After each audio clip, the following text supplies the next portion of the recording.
Crypto.com envoie par erreur 320 000 ETH de ses réserves à Get.io. Crypto.com transfère 320 000 ETH à Get.io par erreur. C'est à croire que 2022 est placé sous le signe du manque de sérieux de la part de certaines plateformes. Après les actions discutables de FTX et de Celsius qui ont conduit à leur faillite, nous apprenons qu'il y a près d'un mois, Crypto.com a commis l'erreur d'envoyer 320 000 ETH de ses réserves à l'exchange Get.io. En réalité, bien que cette affaire ressorte aujourd'hui, l'opération date du 21 octobre dernier et l'intégralité des fonds auraient depuis été récupérés selon Chris Marszalek, le PDG de Crypto.com. Le dirigeant de Crypto.com a expliqué que cela était dû à une erreur lors d'un mouvement vers une nouvelle adresse de stockage, car la société dispose d'un compte d'entreprise chez Get.io.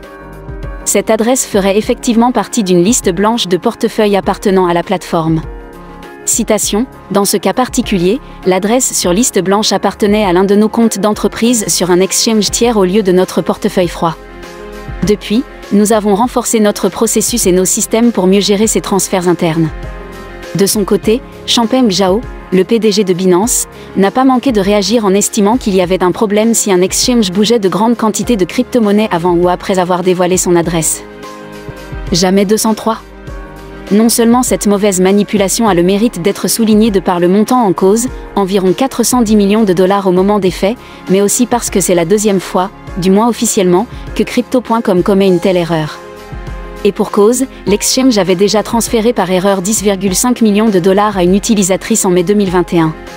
Si l'erreur est humaine, notons toutefois qu'il est question ici d'une plateforme de niveau international avec plusieurs milliards de dollars sous gestion, et non d'une personne débutante avec un portefeuille de quelques centaines de dollars.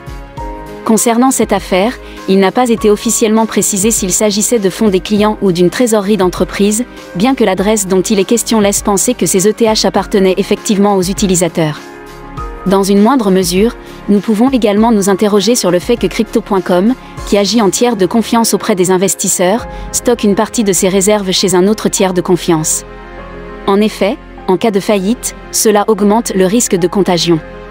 Si cet événement n'a heureusement provoqué aucune conséquence grave, il refait surface dans un contexte qui, avec l'affaire FTX, n'aide pas à regagner la confiance de l'écosystème envers les plateformes centralisées.